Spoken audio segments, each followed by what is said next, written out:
This looks like an ordinary blade of grass, but when you zoom in under a microscope, the edges are surprisingly sharp, almost like tiny teeth.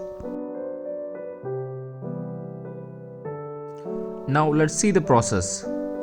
I took a very small piece from the edge of a grass blade and placed it carefully on a clean glass slide. Then I added just one drop of water. This helps spread the plant tissue evenly and improves clarity under the microscope.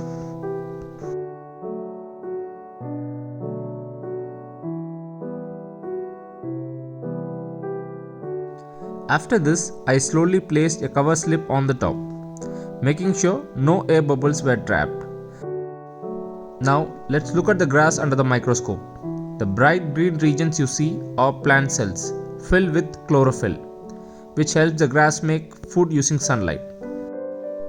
But if you focus on the edges, you can clearly see the sharp tooth-like structures. These microscopic teeth make the grass tougher and help protect it from insects and grazing animals. Even something as simple as grass hides complex structures at microscopic level. Follow for more real microscope observation like this.